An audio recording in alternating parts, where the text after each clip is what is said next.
नहीं अभी तो बैठे थे, मैंने कहा। माननीय सदस्य श्रीमती इकरा चौधरी जी।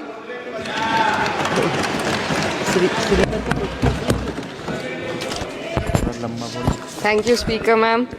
I rise to speak on the demand for grants of the Ministry of Education. And while the Union Ministry of Education recently celebrated the 4th anniversary of NEP 2020 with the week-long Shiksha Saptah, this grandstanding does nothing to address the stark reality. And as a member who have very recently been a student too, I would like to shed some light on the facets that are not as rosy as the government might think. Despite NEP 2020's clear directive and the Kothari Commission's long-standing recommendation for 6% of GDP in education, the Ministry of Education's allocation is less than half of what has been recommended. The biggest cut has been for the University Grants Commission, which saw a 61% dropping from 6,409 crores to only 25 crore this time, which will affect the higher education of our country. And in 2020, India's average learning adjusted years of schooling was 7.1 years, lagging behind countries like Mexico, Kenya, Sri Lanka, Iran, UAE, and even Palestine. The foundational skills are alarmingly weak among 14 to 18-year-olds.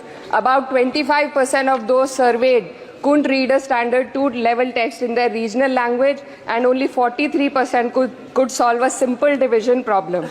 Shockingly, nearly 43% of undergraduate students also struggled with basic division. This report is a testament to the fact that in reality our education system has failed to educate a large section of the population, especially students from underprivileged backgrounds dependent on state-run education. Speaker ma'am, higher education, especially for women, is crucial to gaining empowerment and employment. And the AISHE report shows that only 10.4 colleges in the country were exclusively female.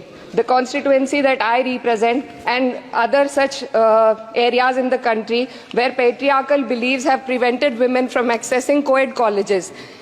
Therefore, we need women specialized institutions so that women can get educated and get further in the society. Ma'am, पिछले 7 साल में देश भर में 70 paper leak हुए हैं, जिससे 2 करोड़ युवाओं की जिंदगी बर्बाद हुई है। नीट, नेट और अन्य ऐसे पेपर लीक से हमारे देश की परीक्षा कराने वाली संस्थानों की छवि पर गहरा धब्बा लगा है, और जिसके कारण देश के युवा का इस सरकार के निष्पक्ष परीक्षा कराने की क्षमता से भरोसा उठ चुका है। इसी के संदर्भ में NCRB की जो स्टूडेंट सुसाइड रेट है वो 7.6 हो गई है, ऐसा 2022 की रिपोर्ट में बताया गया था। Ma'am, similarly, the situation is for the NET and DU LLB entrance examination. The abrupt cancellation and the mismanagement of the NTA is a crucial issue that the government needs to look into. Ma'am, I would also like to bring to your attention